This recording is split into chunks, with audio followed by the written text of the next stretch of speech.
Lunch பாக்ஸ்க்கு கொடுத்து விடுற மாதிரி பிரிஞ்சி ரெசிபி சீக்கிரமாக எப்படி பண்ணலான்னு பார்க்கலாம். ஃபஸ்ட்டு ஒரு பாத்திரத்தில் கொஞ்சம் தண்ணியை கொதிக்க வச்சு உப்பு சேர்த்துக்கலாம். தண்ணி நல்லா கொதித்து வந்ததும் கொஞ்சம் சோயா சங்க்ஸ் சேர்த்து நல்லா கொதிக்க விடலாம்.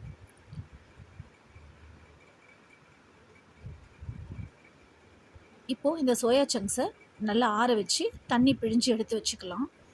ஒரு குக்கரில் 2லேருந்து 3 ஸ்பூன் அளவுக்கு நெய் சேர்த்துக்கலாம். கூடவே தாளிக்கிறதுக்கு தேவையான பட்டை, கிராம்பு, ஏலக்காய், அன்னாசிப்பூ எல்லாம் சேர்த்து நல்லா தாளித்து விட்டுக்கலாம். இப்போது வெட்டி வச்சுருக்கிற வெங்காயம், பச்சை மிளகாய் இது 2ம் சேர்த்து நல்லா வதக்கி விட்டுக்கலாம்.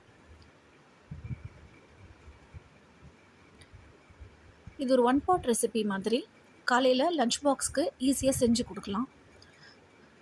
வெங்காயம் நல்லா வதக்கி வந்ததும் இஞ்சி பூண்டு பேஸ்ட் போட்டு நல்லா வதக்கி விட்டுக்கலாம்.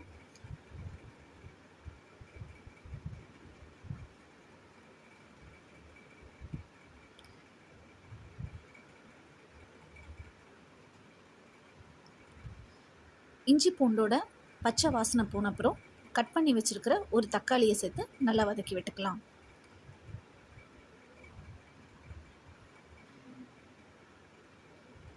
இதுக்கு தேவையான அளவுக்கு உப்பு கொஞ்சம் சேர்த்துக்கலாம். கூடவே ஒரு 1/2 டீஸ்பூன் அளவுக்கு மஞ்சள் தூள் சேர்த்துக்கலாம்.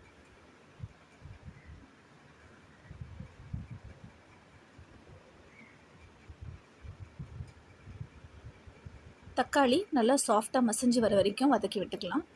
ஒரு 1/2 டீஸ்பூன் அளவுக்கு ரெட் சில்லி பவுடர் சேர்த்துருக்கேன்.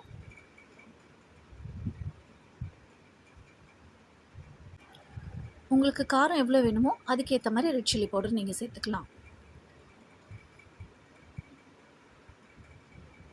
இப்போ கொஞ்சம் புதினா சேர்த்து நல்லா வதக்கி விட்டுக்கலாம். புதினா பிரிஞ்சி ரைஸ்க்கு நல்ல ஃப்ளேவர் கொடுக்கும்.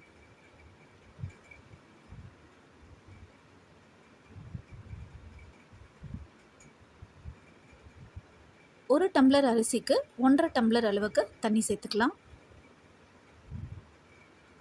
இப்போது நம்ம வேக வச்சு தண்ணியெல்லாம் நல்லா பிழிஞ்சு எடுத்துருக்கிற சோயா சங்க்ஸை இது கூட சேர்த்துக்கலாம். நான் இப்போது சீரக சம்பா அரிசி இதில் சேர்த்துருக்கேன். அரிசி சேர்க்கறதுக்கு முன்னாடி ஒரு 1/2 மணி நேரம் அரிசியை நல்லா ஊற வச்சுக்கலாம். குக்கரை நல்லா க்ளோஸ் பண்ணி 2 விசில் அளவுக்கு விட்டால் போதும்.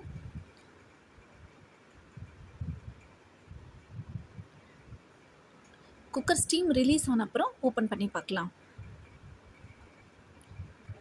பிரிஞ்சி சாதம் நல்லா ஒட்டாமல் வந்திருக்கு. இப்போ லைட்டாக கிளறி விட்டுக்கலாம். இது கூட கட் பண்ணி வச்சுருக்கிற கொத்தமல்லியை சேர்த்து நல்லா கலந்து விட்டுக்கலாம்.